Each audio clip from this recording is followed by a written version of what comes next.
Écriture connectée vous présente l'énergie des Capricornes pour le mois de juillet 2025. Bienvenue sur ma chaîne, un lieu de reconnexion et d'apaisement.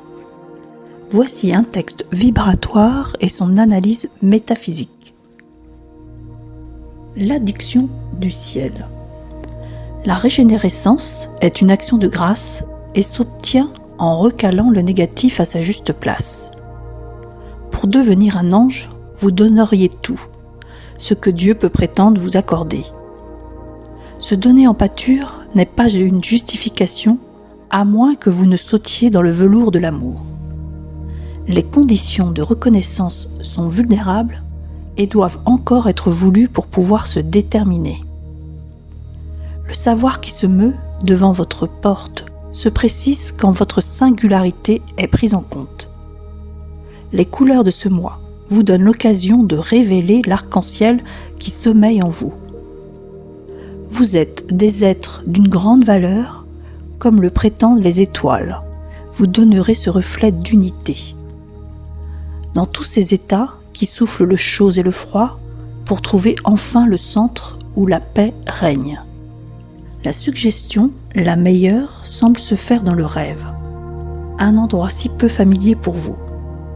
Les pouvoirs magiques sortent de votre âme en ébullition. Ce texte puissant marque une étape importante dans le cycle intérieur des Capricornes. Un mois de juillet dédié à une régénérescence sacrée. L'énergie qui traverse cette vibration évoque une tension entre contrôle et abandon, entre le devoir d'être fort et la nécessité de s'ouvrir à une douceur plus céleste, moins tangible, mais ô combien transformatrice. On y perçoit une invitation au dépouillement intérieur, à remettre le mental à sa juste place pour laisser apparaître la vérité du cœur. Cela signifie non pas de rejeter ce que l'on est, mais ordonner les parts de soi, accepter que certaines douleurs ou rigidités ne sont que des reflets inversés d'un amour non accueilli. Il s'agit de cesser de porter le monde seul, pour enfin recevoir la grâce qui attend d'être reconnue. Pour les Capricornes, souvent attachés à la maîtrise, le mois de juillet peut s'avérer déroutant, car il invite à traverser l'inconnu émotionnel, le rêve, l'invisible. Là où d'ordinaire la construction, le concret, la rigueur dominent, une nouvelle voie s'ouvre, celle de la réconciliation avec sa part angélique.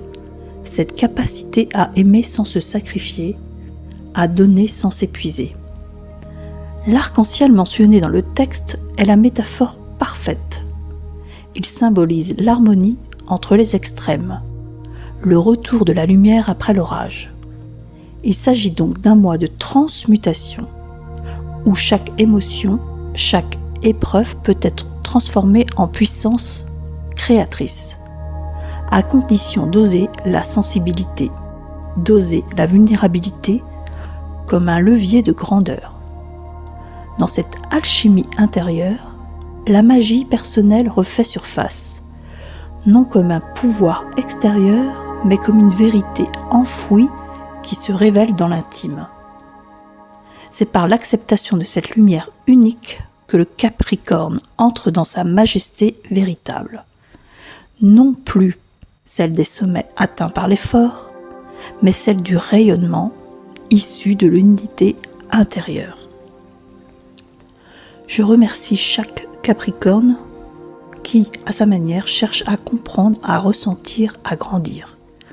Votre capacité à tenir, à construire, à porter des mondes est admirable.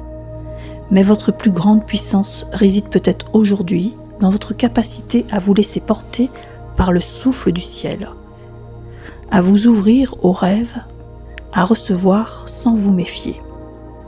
Avec toute ma gratitude et ma lumière, Catherine Hannet pour Écriture connectée.